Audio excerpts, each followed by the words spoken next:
I'm William Nozak, and in this module, I'm covering content research. What is content research? Content research answers the questions about how the content is working for those who use it. How is the end user trying to consume this content? How can we write this content that matches up against their expectations, their needs, and their wants when they're consuming that content? Content research looks at the hierarchy of content. What is the macro, the complete guide? And then what other pieces do we need to complement the complete guide? So content research looks at the hierarchy of content, categories, tags, interior pages, squeeze pan pages, landing pages, service pages, product pages. We have to look at this whole hierarchy and make sure that we're making pages that make sense and don't compete with other pages. And then making sure that they make sense to actually win in Google. It's not just about making pages, it's about making pages that win in search engines. So authoritative, informative content requires research. 30-40% of your time's in the research process. The keyword research, the content research, what needs to be covered on a specific page, what additional pages need to be created to strengthen that page vertically and horizontally. So process of content research: know the market, know the audience, and know the competitors. Identify networks where audiences share content. Where does the audience go to share content from your business? Is it LinkedIn? Is it Facebook? Is it Instagram? Is it Twitter? Where are people digesting or sharing or interacting with your type of content? You have to be in those places. Is it in your blog and you're connecting them via an email marketing campaign or journey? All of this you have to find out, and really you sometimes just have to track down what your competition does. Get into their funnels, figure out what their funnels look like. Get into their social media feeds, follow all of them, like everything they have, and follow it and learn and see what really works for the end user so that we can duplicate the mousetrap. We're not gonna, in marketing, we do not need to recreate the mousetrap. Figure out the best mousetraps and use different components and repurpose them so that they work for your brand, your messaging, and your value proposition. So which social media platforms are they using? We're gonna investigate everything. Where are they at? What frequency? What do they do? Is it high quality, low quality? Is it high frequency, low frequency? What are they saying? What's their value proposition? Who do you think's following them? Are they doing what they say they do? What do their reviews look like? Positive, negative?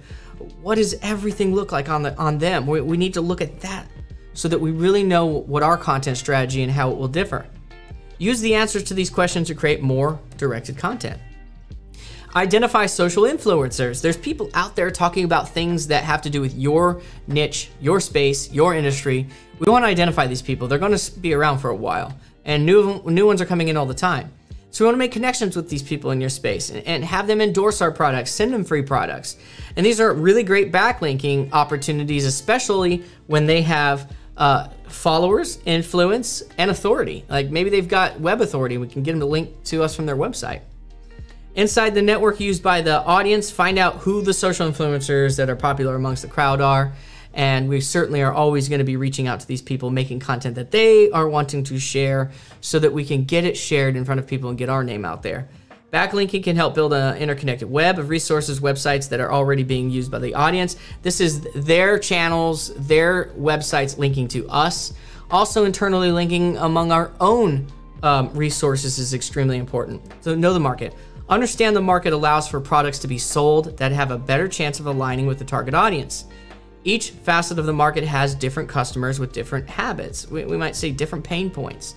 There's so many different buyer personas out there.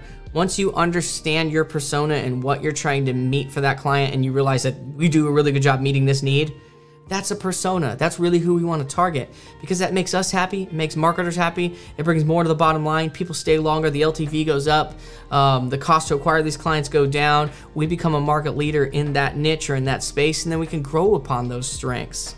So know the market. Who are the personas? Who are the potential buyers? And who do we do really good with? Know the audience. Knowing the target audience allows the business to generate content that's more relevant, high value, which will have better appeal for them. Not everyone is a good client, right? Maybe everyone in the world can be a client, but not everyone is going to be a good client. In most cases, not everyone even can be a client. And everyone that can be a client is certainly not going to be a good enough client for our value or our product or service. Certainly there are some products that answer the problem well for everyone. Prime example maybe would be Walmart's an example like that, or anything that builds things for cheap and high volume. They're trying to target the large audience. Whenever your product is a little bit nichier, a little bit more expensive, like an Apple Watch or Apple products, we're really trying to say this is our best buyer. You know, we know these things about our best buyers, so we need to know the audience and really tailor our message.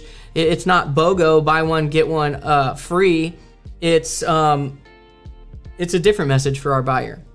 Our buyers don't respond to that. Our buyers don't want a discount, right? So there's different things we're going to learn about these buyer personas, and we can really target our messaging, our content, our ads, our video content, our audio content toward them. And then, of course, we got to know the competition. If we don't know what they do, how will we know that we're doing the right things? Because in some industries, people are super price sensitive. Some people are sensitive about features or benefits. And so some people are just saying, you know, this product fits me better because they think it does, but it may truly not. So we need to know what the competition is doing to take on parts of the market share so that we don't lose market share that we certainly should have or could easily have. So know the competition, know what we have and what they have. Business can allow you to learn from their past mistakes. You could use the Wayback Machine and take a look at their website over time and see how they've changed their value proposition and their messaging, and that could give you a little bit of an understanding where buyer needs have been going, or where pain points are going. You could look at reviews over time. Maybe you could see what people used to complain about, what they no longer complain about, but now they give 5-star reviews to. There's a lot of ways to see how a competitor has changed, what they're currently doing. Certainly you can look at their website and their other places where they've got information about themselves. Certainly get in their journeys so you can see what they're doing and what they're saying. So know the competition, right? That's content research. There's so much more to it. We're going to show you a lot about it. If you need to go watch that, go back and watch that one. If not, I'll see you in the next module.